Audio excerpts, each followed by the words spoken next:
los hermanos sean unidos, porque esa es la ley primera. Tengan unión verdadera en cualquier tiempo que sea, porque si entre ellos pelean, los devoran los de afuera. 90 buques mercantes, 20 de guerra, 20 de guerra.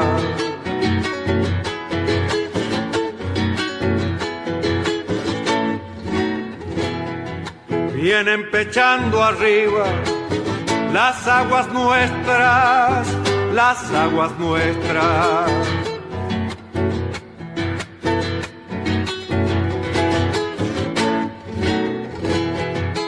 Veinte de guerra vienen con sus banderas, con sus banderas.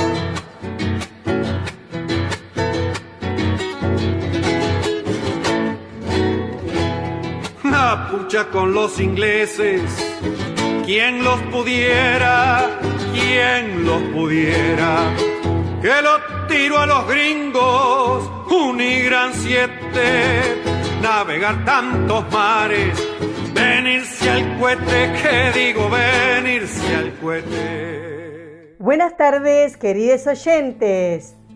Con los acordes y el canto del triunfo, la vuelta de Obligado, de Miguel Brasco y Alberto Merlo, interpretado por este último.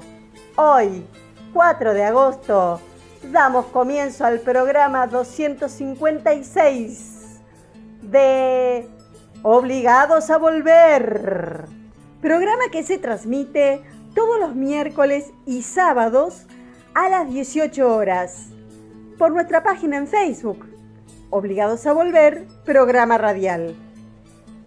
Obligados a Volver, un análisis de la realidad argentina y mundial desde nuestra mirada, que es nacional, popular, democrática, feminista, latinoamericanista y ambientalista. Obligados a volver, porque como dijo el general San Martín, cuando la patria está en peligro, todo está permitido, excepto no defenderla. Recordando además nuestras consignas fundacionales: lealtad a Perón, Cristina Conducción. Dirección: Norberto Raful y consejo de columnistas y asesores. Locución: quien les habla, Marina Martínez. En la operación técnica, Nicolás Rearte. A continuación, Norberto nos comentará, como suele hacerlo, el temario de nuestro programa de hoy.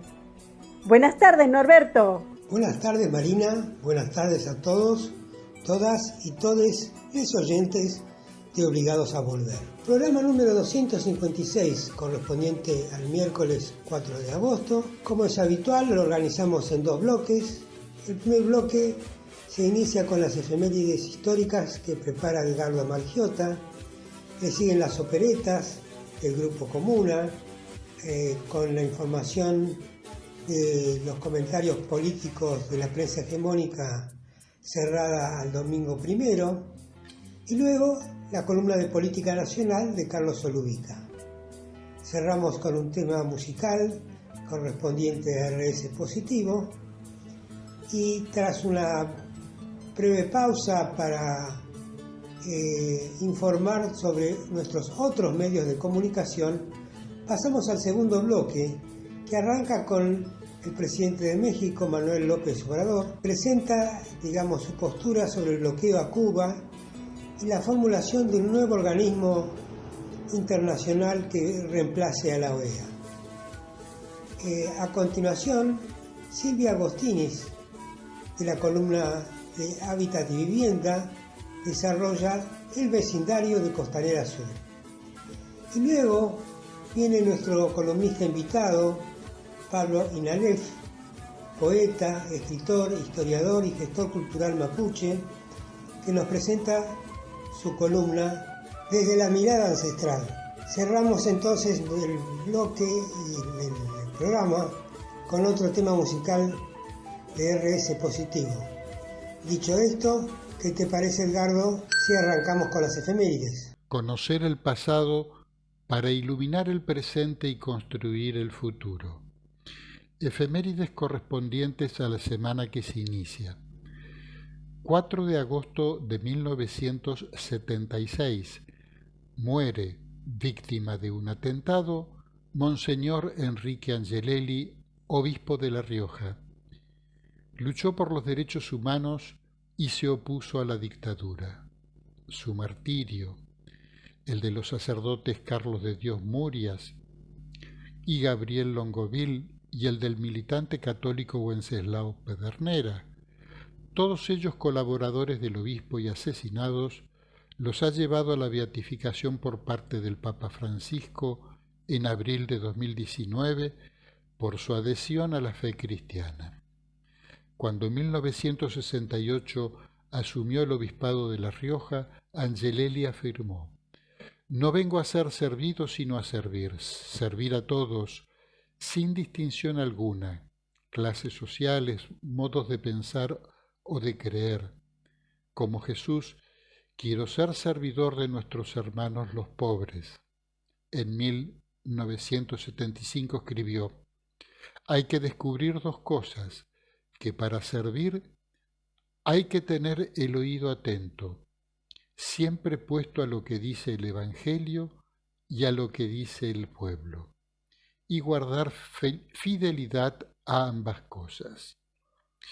9 de agosto, Día Internacional de los Pueblos Indígenas, fecha instituida por la Asamblea General de las Naciones Unidas en diciembre de 1994.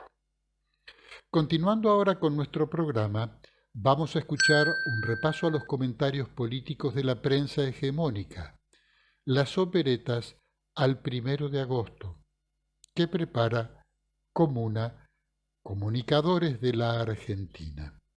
Furia editorial por la interna de la oposición.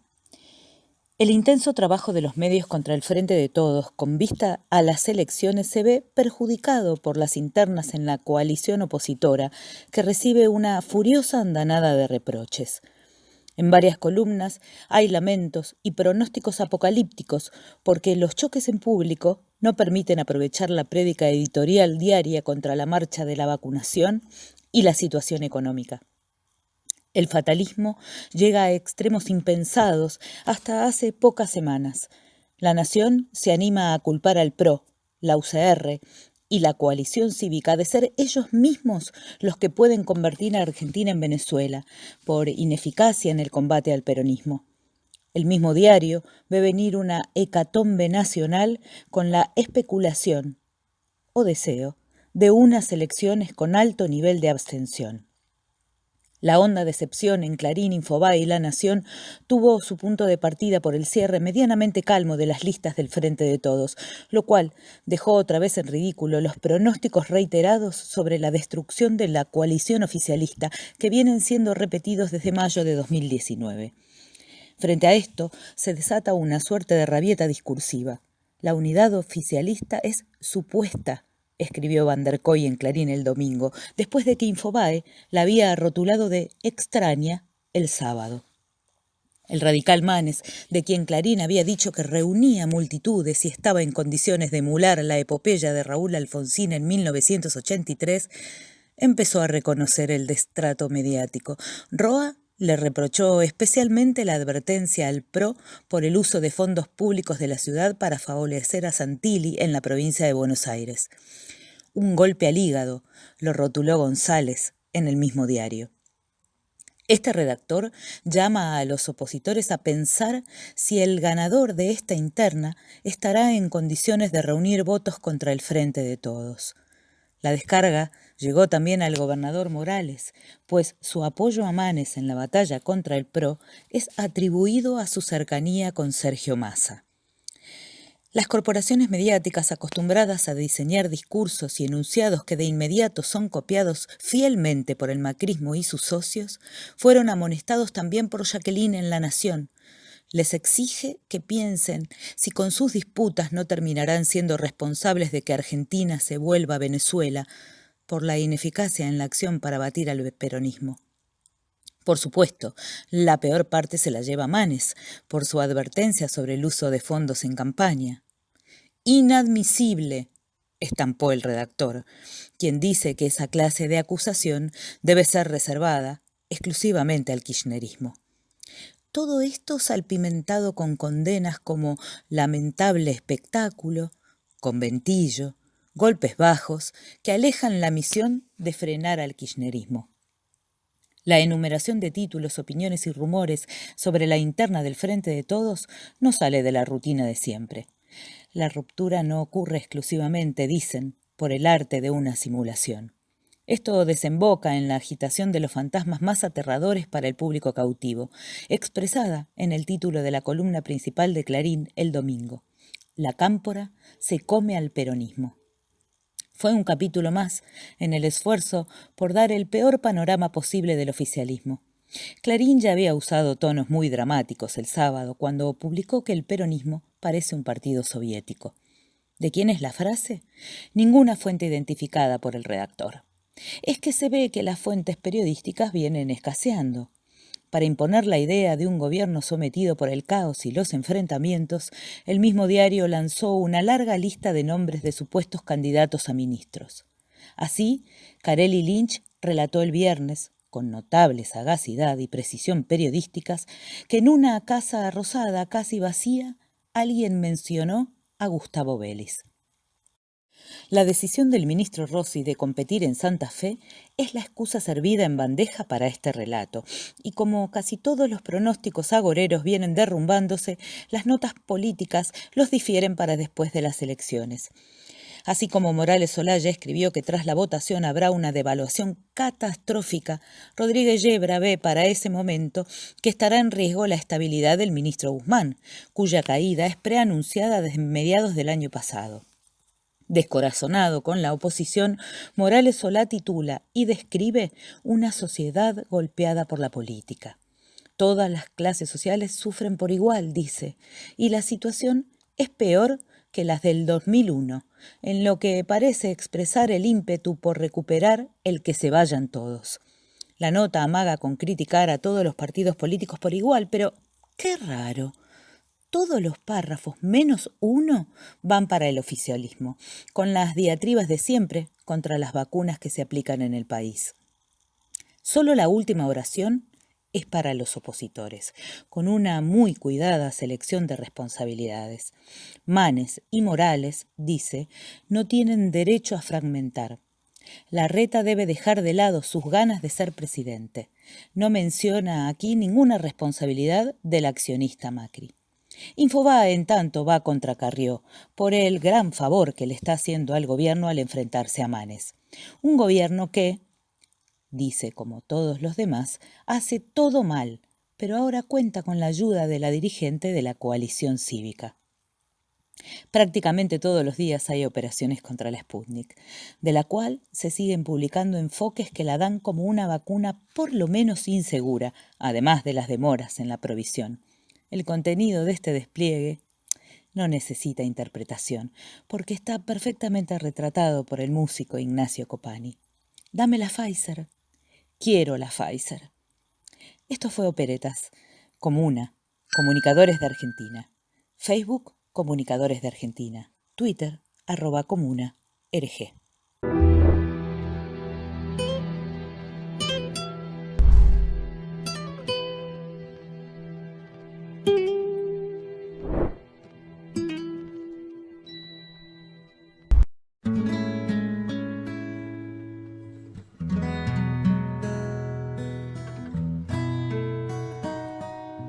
Conectados a la Matrix del odio, recargados para la destrucción, entrenados desde un cruel monopolio que envenena la comunicación, reafirmando con sus bolsas mortuorias que prefieren que gobierne el terror, con su oscura, triste y pobre oratoria, La violencia nunca tiene razón. Con sus gritos de banderas vacías, sus insultos sin el clonazepam, son lebreles cazando a la utopía, pero ella siempre gana al final. Alguien dijo que esta gente está loca. Sin dudarlo, les decimos que no. Esta gente con veneno en la boca sueña el mundo que Mauricio soñó. Esta gente con veneno en la boca sueña un mundo pero sin corazón.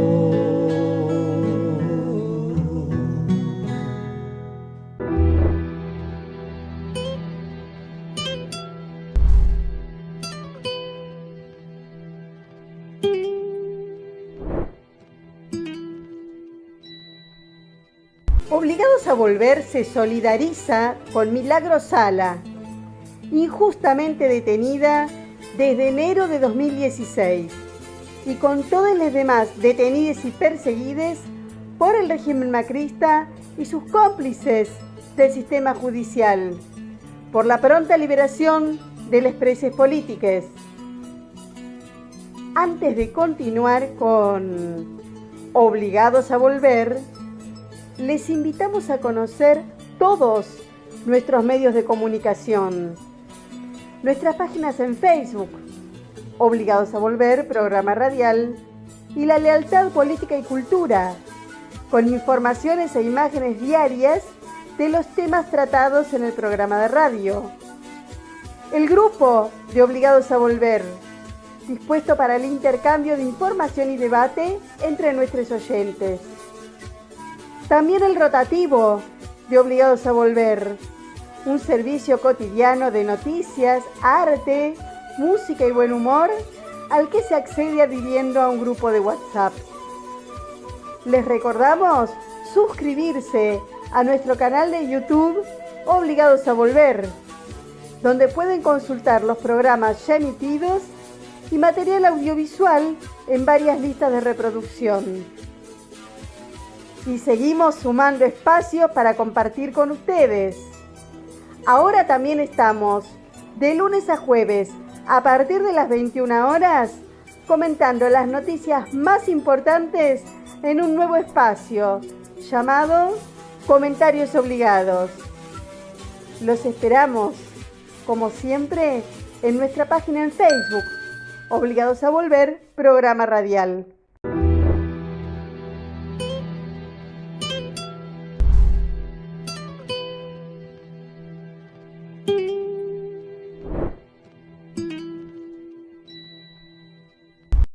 Washington nunca ha dejado de realizar operaciones abiertas o encubiertas contra los países independientes. Solo existe un caso especial, el de Cuba, el país que durante más de medio siglo ha hecho valer su independencia, enfrentando políticamente a los Estados Unidos. No debe descartarse la sustitución de la OEA por un organismo verdaderamente autónomo, no lacayo de nadie.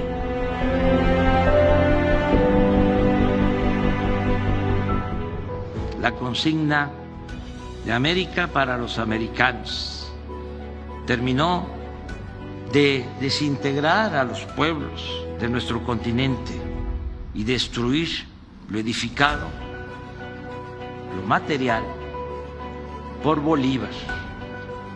A lo largo de casi todo el siglo XIX se padeció de constantes ocupaciones, desembarcos, anexiones, y a nosotros nos costó la pérdida de la mitad de nuestro territorio, con el gran zarpazo de 1848. Esta expansión territorial y bélica de Estados Unidos se consagra cuando cae Cuba, el último bastión de España en América, en 1898, con el sospechoso hundimiento del acorazado Maine en La Habana, que da lugar a la enmienda Platt y a la ocupación de Guantánamo. Es decir, para entonces Estados Unidos había terminado de definir su espacio físico vital en toda América. Desde aquel tiempo, Washington nunca ha dejado de realizar operaciones abiertas o encubiertas contra los países independientes situados al sur del río Bravo. La influencia de la política exterior de Estados Unidos es predominante en América. Solo existe un caso especial, el de Cuba, el país que durante más de medio siglo ha hecho valer su independencia, enfrentando políticamente a los Estados Unidos. Podemos estar de acuerdo o no con la Revolución Cubana y con su gobierno, pero al haber resistido 62 años sin sometimiento, es toda una hazaña. Puede que mis palabras provoquen enojo en algunos o en muchos, pero como dice la canción de René Pérez Joglar, de Calle 13, yo siempre digo lo que pienso. En consecuencia, creo que por su lucha en defensa de la soberanía de su país, el pueblo de Cuba merece el premio de la dignidad.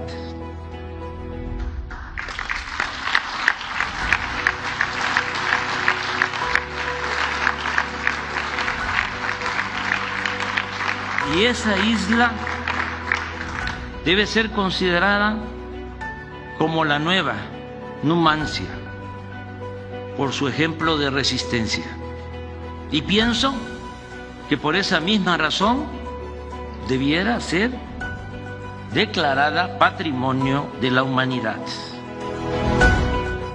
Pero también sostengo que ya es momento de una nueva convivencia entre todos los países de América, porque el modelo impuesto hace más de 2 siglos está agotado, no tiene futuro ni salida, ya no beneficia a nadie. Hay que hacer a un lado la disyuntiva de integrarnos a Estados Unidos o de oponernos en forma defensiva.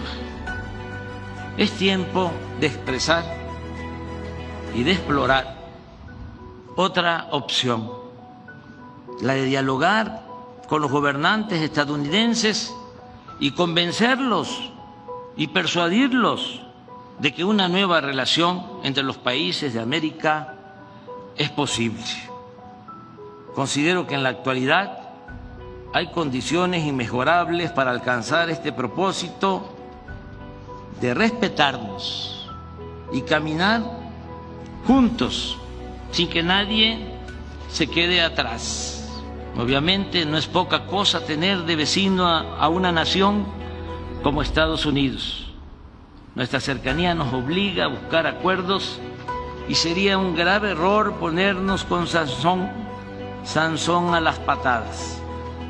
Pero al mismo tiempo tenemos poderosas razones para hacer valer nuestra soberanía y demostrar con argumentos, sin balandronadas, que no somos un protectorado, una colonia o su patio trasero. Además, con el paso del tiempo, poco a poco se ha ido aceptando una circunstancia favorable a nuestro país. El crecimiento desmesurado de China ha fortalecido en Estados Unidos la opinión que debemos de ser vistos como aliados y no como vecinos distantes. Es ya inaceptable la política de los últimos 2 siglos, caracterizada por invasiones para poner o quitar gobernantes al antojo de la superpotencia.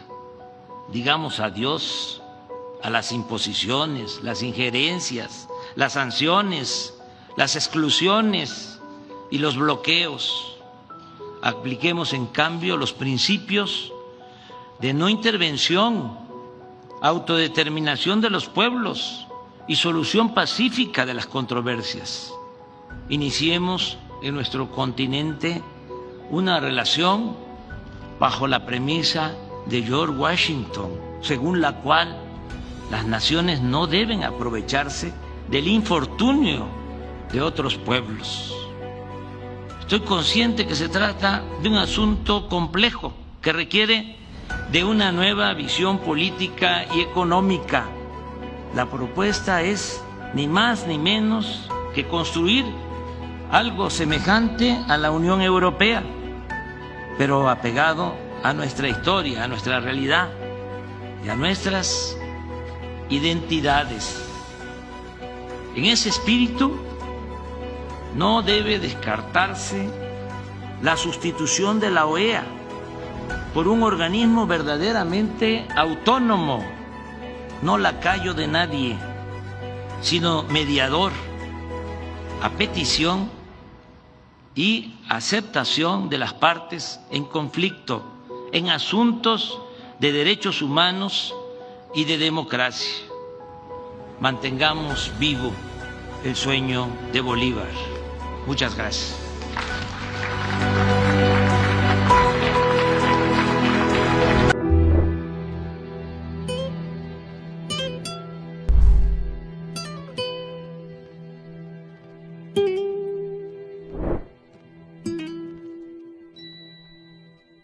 Hola, buenas tardes a todos, todas y todes en este espacio de Hábitat y Vivienda. Soy Silvia Agostinis y la columna del día de hoy se llama El vecindario de la Costanera Sur. En nuestro anterior encuentro, el día sábado 17 de julio, las y les introduje en el Plan de Desarrollo Urbano Sostenible que fuera presentado por Horacio Rodríguez Larreta el 7 de julio. En dicho plan se presenta la urbanización en el predio de IRSA en la Costanera Sur. Sí, recordemos que se trata de unas 70 hectáreas compradas por IRSA en el año 1997 que con anterioridad pertenecieran al Club Boca Juniors y en las cuales don Alberto J. Armando se permitió soñar con un estadio para 140.000 espectadores. Sueño que nunca concretó. Hubieron sí confiterías, restaurantes, tobogán gigante, alfombra mágica y más, y también aportes de los socios. Si algo logró don Alberto fue subir muchísimos a su alfombra mágica que prometía volar a una extraordinaria ciudad de la felicidad. Pero volvamos a la Costanera Sur. Ubiquémonos mentalmente frente a la fantástica fuente de las Nereidas de la escultora tucumana Dolores Candelaria Mora Vega de Hernández o Lola Mora. Bien ubicado frente a la fuente mirando al este, nos encontraremos a la izquierda con el acceso a la reserva ecológica. Y si giramos nuestras cabezas a la derecha, veremos los edificios nuevos de planta baja y 4 pisos correspondientes al barrio Rodrigo Bueno, y un poco más hacia la derecha se ubica el predio en el cual IRSA pretende construir un proyecto de departamentos premium, es decir, cuyos destinatarios son personas especialísimas en sus gustos y en su capacidad económica. ¿Cómo? ¿Cuándo? ¿De qué modo se conformaron la reserva ecológica y el asentamiento Rodrigo Bueno? Me pregunto yo y le traslado la pregunta a ustedes. Haremos un esfuerzo de síntesis para contestar.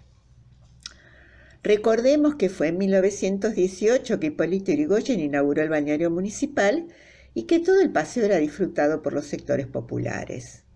El balneario funcionó hasta 1950, según nos informa la página oficial de la Reserva Ecológica, momento en que la contaminación de las aguas fue avanzando, estableciéndose luego la prohibición total de baño. Para 1978 comienza la acumulación de escombros de viviendas demolidas para la construcción de autopistas urbanas durante la última dictadura militar. Según la página del gobierno de la ciudad, el objetivo de ganarle terreno al río era para construir allí el centro administrativo de la ciudad. Miren de lo que me vengo a enterar. Este proyecto fue abandonado en 1984. 2 años después, en 1986, esas 350 hectáreas de la Costanera Sur fueron declaradas Parque Natural y Zona de Reserva Ecológica mediante la ordenanza número 41.247. La reserva se convirtió así en la primera área natural protegida de la ciudad de Buenos Aires y cuenta con más de 350 especies de plantas, más de 300 de aves, a lo que deben sumarse los reptiles y artrópodos. En tanto, en el barrio Rodrigo Bueno contúa la reserva, y más precisamente sobre terrenos correspondientes a ella, para el año 2016 vivían 996 familias, es decir, unas 2.600 personas aproximadamente, distribuidas en 563 viviendas, según el relevamiento realizado por el Instituto de Vivienda de la Ciudad de Buenos Aires. En junio de 2019, es decir, hace 2 años atrás, se concretó la mudanza de las primeras familias a los departamentos construidos sobre el mismo predio. En efecto, el proyecto de reurbanización e integración sociourbana del barrio, dispuesto por la Ley 5.798 del año 2017, comprende la construcción de algo más de 600 viviendas en edificios de planta baja y 4 pisos, mejoramiento de viviendas existentes tendientes a mejorar, vaya la redundancia, las condiciones de habitabilidad de dichas viviendas, dotación de infraestructura urbana, incluyendo la provisión de agua potable, energía eléctrica, desagües cloacales, desagües pluviales y gas natural y otras obras. Tanto la definición del proyecto como el posterior seguimiento de las obras se realiza a través de la Mesa de Gestión Participativa, de la cual forman parte los representantes por manzana del Comité de Delegados del Barrio, el Instituto de Vivienda de la Ciudad, así como representantes del Ministerio Público de la Defensa, la Defensoría del Pueblo, el Ministerio Público Tutelar y la Procuración General, todos organismos de la Ciudad Autónoma de Buenos Aires. El origen del Rodrigo Bueno sería previo a la reserva ecológica, según un artículo de María Carman, aparecido en la revista Anfibia en 2015. Dice la autora que, abro comillas, la villa pasó desapercibida hasta hace una década, cuando el exdirector de la reserva denunció que la presencia de los habitantes de la villa resultaba peligrosa para el ecosistema.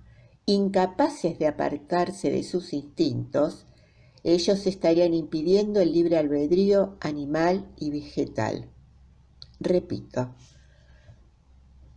porque tal vez el recorte nos haga perder. La pregunta es, ¿quiénes son los incapaces de apartarse de sus instintos y que estarían impidiendo el libre albedrío animal y vegetal? Los habitantes del Rodrigo Bueno. ¡Wow! Quedo impactada. Sigo. Sepan disculpar. En otro artículo se da cuenta de la existencia en la década del 80 de 2 pequeños asentamientos, uno de los cuales ocupaba las antiguas instalaciones de balneario y se ofrecían servicios sexuales en el lugar. Dadas las quejas al respecto, las autoridades locales, en la década del 90, deciden su traslado al otro asentamiento, el cual se accedía por Avenida España y se encontraba medio oculto entre la vegetación, entre los pastizales. Para ello, el gobierno porteño colaboró en la construcción de las casas a través de materiales, chapas, maderas y manos de obra. Así habría sido el propio gobierno de la ciudad el que definió su ubicación actual. En 2005, mediante el decreto 1247, se creó el programa de recuperación de terrenos de la Reserva Ecológica Costanera Sur, y para ello era menester liberar las tierras donde estaban asentadas las familias. Recayó en desarrollo social las negociaciones con los habitantes mediante el otorgamiento de un subsidio o préstamo hipotecario para la compra de viviendas. Al año siguiente, es decir, en 2006, y ya habiendo Tellerman asumido la jefatura de la ciudad en reemplazo del destituido Aníbal Ibarra, traspasa a la órbita del Ministerio de Espacio Público la responsabilidad de la negociación con los habitantes. Toma, sigamos. Paralelamente, un grupo de habitantes de la villa, con la colaboración de un organismo de derechos humanos, relata Carman en su artículo citado con anterioridad, presenta un amparo. Así, la jueza Liberatori dicta en 2005 una medida cautelar que frenó el desalojo y ordenó la urbanización de la villa. La jueza demostró en su fallo la preexistencia de la Villa Rodrigo Bueno respecto de la reserva, el rol protagónico que tuvo el Poder Ejecutivo en la consolidación inicial de la villa, las características expulsivas que tuvieron las políticas públicas impulsadas por el Estado local, los efectos perjudiciales de una eventual relocalización y los intereses económicos en juego por parte de los grandes proyectos inmobiliarios para los cuales la villa configura un obstáculo. Sin dudas, puede hablarse del logro de parte de las familias de Rodrigo Buena, dado que en el recorrido que hemos hecho primó durante décadas la intención de desalojarlos. De todos modos, no deja de resultar curiosa la vecindad entre las torres de lujo proyectadas por IRSA y el barrio Rodrigo Bueno. Curiosidad que se agranda si recordamos los reiterados incendios sucedidos en la reserva. Por ejemplo, basta recordar que durante el año 1992 hubieron 49 incendios y se denunció que fueron intencionales. En tanto, en 1995 el fuego consumió 70 hectáreas de pastizales. En 1998 un grupo de jóvenes inició un fuego que dañó poco menos de 3 hectáreas y en 1999 se produjeron 4 incendios de diversa envergadura. Y siguieron los incendios. No voy a ser repetitiva. En varias oportunidades se divulgó la sospecha que los incendios estaban vinculados con intereses inmobiliarios que buscaban anexar las tierras de la reserva a la urbanización de Puerto Madero. No puedo olvidar que el diario La Nación, bajo el título Nuevo barrio en la tierra más cara de la ciudad, daba cuenta del traslado de las primeras familias del Rodrigo Bueno a los nuevos departamentos en junio del 2019. Tampoco puedo olvidarme la concepción de la ciudad expresada en palabras de Guillermo del Chopo, al cargo del Plan Integral de Erradicación de Villas en 1977, al frente de la Comisión Municipal de la Vivienda o Instituto, siendo el intendente de aquel entonces el brigadier Osvaldo Cacciatore, en plena dictadura militar. Sintetizó del Chopo, abro comillas, concretamente, dijo: vivir en Buenos Aires no es para cualquiera, sino para el que la merezca, para el que acepte las pautas de una vida comunitaria agradable y eficiente. Y debemos tener una ciudad mejor para la mejor gente. Y ya para cerrar, vino a mi memoria el terremoto de 1985 que sufrió la Ciudad de México. Fue un 19 de septiembre. a las 7:15 am se produjo un sismo de magnitud 8,1 grados en la escala Richter. Producto de dicho terremoto, muchísimas viviendas y edificios completos se derrumbaron y en el centro de la ciudad los edificios más viejos, ocupados por población asalariada y de bajos ingresos y trabajos informales, vivían en antiguas construcciones llamadas vecindades para nosotros, inquilinatos o conventillos. Dado el deterioro que sufrieron esas viviendas, se creó el programa de renovación habitacional popular. Fueron reconstruidas las vecindades y, según se supo, eran fantásticas. Fueron muy bien reconstruidas desde lo estilístico y desde lo habitacional. Poco tiempo transcurrió de aquel trabajo tan grande cuando se comenzó a observar un desplazamiento de población. Sí, efectivamente, aquel centro deteriorado que había quedado para la gente de bajos recursos comenzó a cambiar su población. Bueno, nada, me despido. Solamente algo que vino a mi memoria. Los procesos urbanos son complejos y las políticas urbanas los consolidan o los frenan. Será hasta nuestro próximo encuentro.